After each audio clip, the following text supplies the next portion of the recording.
Welcome back to plus life channel. আজকে একটা wonderful জায়গায় নিয়ে যাব, সেটা হলো বীরগঞ্জ পাঁচপীর সুবলদাদার বিয়ে। সকাল সকাল আমরা সবাই রেডি হয়ে চলে আসি। 3টা মাইক্রো নিয়ে আমরা বরপক্ষ রওনা দিই পীরগঞ্জের উদ্দেশ্যে। আমরা যে মাইক্রোটাতে ছিলাম সেখানে সবকটাই আমাদের আত্মীয় ছিল। এই যে আমার পাশে বসে আছে মা মামি, আর পিছনে আমার কাজিন বোন তিশা আর আন্টি। যতবারই এই জায়গাটা ক্রস করি ততই এটা হাইট বাড়তেই থাকে। আমার অনেক চিন্তাভাবনা আছে এটা নিয়ে কিছু করার, জানি না ওটা কতদূর আগাবে। সব একটু ইন্ট্রোডিউস করাই দিই। ব্লু শাড়ি পরা উনি আমাদের রিলেটিভ, আর মাঝখানে 2 আন্টি আর তিশা দিদি, ও আমার কাজিন বোন। আর আমার পাশে যারা ছিল মামা মামি, মূলত তারা হলো আমার মায়ের সাইড থেকে রিলেটিভ হয়। সামনে বসছিল মা বাবা, আর ড্রাইভার সিটে আরেক আঙ্কেল, উনি ক্যাম্পাসেরই একটা আঙ্কেল। তো বলতে গেলে পুরো মাইক্রো আমাদের আত্মীয় দিয়েই ভর্তি। বরাবরের মতো আমার ট্রাভেলিং খুবই ভালো লাগে, সেটা যেখানেই হোক, বিয়ে হোক যাই হোক, আমার ঘুরতে পারলেই আমি বাঁচি। আমার ঘোরা অনেক ভালো লাগে, আমার এক্সপ্লোর করতে খুবই ভালো লাগে। কিন্তু এইটা একটু অন্যরকম ছিল ট্রাভেলিং, কোনো মন মতো গান দেওয়া যাচ্ছিল না, খারাপ লাগছিল। তাই গান আসলে ইয়াং এজ ওল্ড এজ এরকম, যাই হোক আমরা মানাই নিয়েছি। তো আমরা যতদূর যাই, আমার যতদূর চোখ যায়, আমি এরকম সুন্দর শেডস দেখছি। এই শেডের নিচে ওরা চাষ করে, সুন্দর প্রকৃতি উপভোগ করতে করতেই আমরা প্রায় কাছাকাছি চলে আসি। তারপর আমরা আরেকটা ব্রিজ দেখতে পাই। আমি এই নদীগুলোর একটারও নাম জানি না, যদি কেউ জানা থাকে। চারিদিকে সরিষা, তারপর মূলা ফুলের চাষ, তারপরে সুন্দর রাস্তাটা না জানি কত সুন্দর লাগবে যখন কচি কচি পাতা হবে। এরপর সুন্দর একটা দৃশ্য দেখতে পাই, সরিষা ফুলের মতো মূলা ফুল চারিদিকে ফুটে আছে।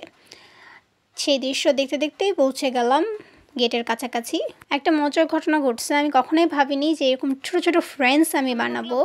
তো এই পিচ্চিগুলা আমার পাশে আসে বসে, আর ওরা বলতেছিল দিদি তোমার নখ এত বড়। আর আমার ভালোই সময় গেছে ওদের সাথে। আমি প্রথমে ভাবছিলাম হায়রে পরিবেশের সাথে মানিয়ে নিতে পারবো কিনা। ওমা, এই পিচ্চিগুলা একদম আমার কাছে আসে, একদম মনে আমার ফ্রেন্ড, একদম মিশে যায় আমার সাথে। আমি ওদের সাথে অনেক কথাবার্তা বলি, অনেক ফান করি, ওদের ইন্টারেস্টিং নাম শুনি, ওরা আমার বিচারও দেয়। যাই হোক, তারপর আমরা একটু খাওয়া দাওয়া করি। কোনে পক্ষে যারা ছিল তারা আমাদের অনেক সুন্দরভাবে ওয়েলকামিং জানায়। আর আমরা সবাই এখানে বরপক্ষ নাস্তা টাস্তা করলাম। করার পর আমরা সবাই অপেক্ষা করতেছি এবার মূল পর্ব বিয়ের জন্য। আর এখানে এই পিচ্চিগুলো একটু সামনে, মানে গিটার সামনে একটু জায়গা ছিল, ওখানে ওরা একটু এরকম নাচানাচি শুরু করে দেয়। আমার এরকম কখনোই করা হয়নি কারো বিয়েতে, কোনো কাজিন বা যাই হোক, যত ক্লোজ যারাই থাকুক তাদের বিয়েতে। কারণ কখনোই আমার দিদি থাকে না, কখনোই আমার বেস্টি থাকে না, মানে যে দুটো কমফোর্টেবল পার্সন থাকার কথা তার থাকে না ব্যস্ততার কারণে। তোমার কখনো এরকম নাচ, এরকম আনন্দ করে করা হয় না। আর আমার এটা খুবই করার ইচ্ছা, মেবি কোনো একদিন হবে, করব এরকম আনন্দ। তারপর আমরা চার্চে প্রবেশ করি। চার্চটা অনেক সুন্দর করে ডেকোরেট করা ছিল। পাস্টর আঙ্কেল এবার সবাইকে ডাকে এবং আসতে বলে, কারণ এখন বিয়ে শুরু হবে। তারপর আমরা সবাই বসে পড়ি এবং বৌদি চলে আসে, আর প্রচুর ক্যামেরাম্যান সামনে। তারপর বৌদি স্টেজের কাছাকাছি চলে যায়, দাদাও বসে। অ্যান্ড দেন আমরা প্রেয়ার দিয়ে স্টার্ট করি। আর পিছনে প্রচুর আত্মীয় স্বজন ছিল। এরপর পাস্টর আঙ্কেলের পর আমার বাবা যায় সবাইকে আমাদের চার্চের পক্ষ থেকে শুভেচ্ছা জানায়। বাবা যেহেতু আমাদের চার্চের পালক, তাই এরপর বাবা প্রে করে সবার জন্য এবং পুরো অনুষ্ঠান ঈশ্বরের হাতে তুলে দেয়। মূল পর্ব মানে বিয়ের আগে আমরা ঈশ্বরের কিছু আরাধনা প্রশংসা সঙ্গীত করি। এবার দাদাকে কিছু প্রশ্ন করা হবে, আর একইভাবে দাদা সেগুলো উত্তর দিবে। বলতে গেলে এগুলো শপথ। ঠিক তেমনিভাবে একই প্রশ্ন দিদিকে করা হবে, সেই প্রশ্নগুলোর উত্তর দিদিও দিবে। তো দাদার টার্ন শেষ, এবার দিদির বলা। তো একইভাবে দিদিও সেগুলোর উত্তর দিবে। এরপর আংটি বদল হবে। তো বাবাকে ডাকা হয় এবং বাবা সেই আংটিগুলোর জন্য প্রার্থনা করে। দেন রিংগুলো এক্সচেঞ্জ হবে।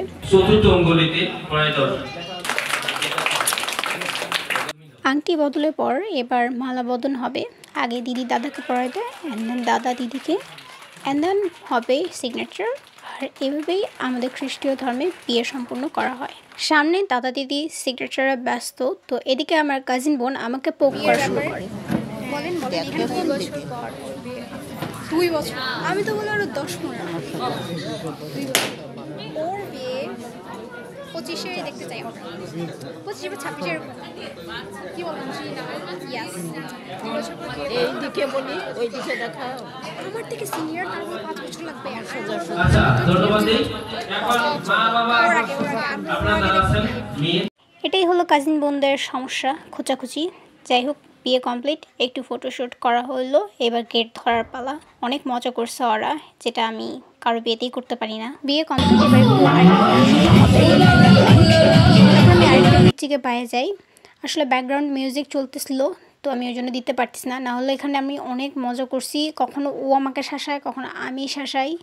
যাই হোক, অনেক ফান করছি ওর সাথে আমি। তারপর আমরা সবাই চলে আসি প্যান্ডেলের কাছে। এবার লাঞ্চের টাইম, আগে আমরা বসে পড়ি, যেহেতু আমাদের লম্বা যাত্রা কভার করতে হবে। প্রত্যেকটা খাবারই অনেক মজা ছিল, বিশেষ করে হাঁসের মাংস, যেটা আমার অনেক প্রিয়।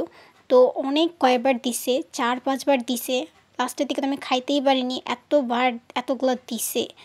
তো আমি সবগুলো প্যাকেট করে আনি, কোনো সমস্যা নেই, আমি একটুকু ওয়েস্ট করিনি। আর বাবাকে তো আগেই বলছি আমাকে ওখানে নিয়ে যাবা, ছবি তুলাইতেই লাগবে। তো বাবা নিয়ে যাচ্ছিল সেই মূলা ক্ষেতের ওখানে, কিন্তু ট্রাস্ট মি, একটা পিকচারও তেমন মন মতো আসে নাই। আসলে এখানে সেম মানুষ না থাকলে যা হয়।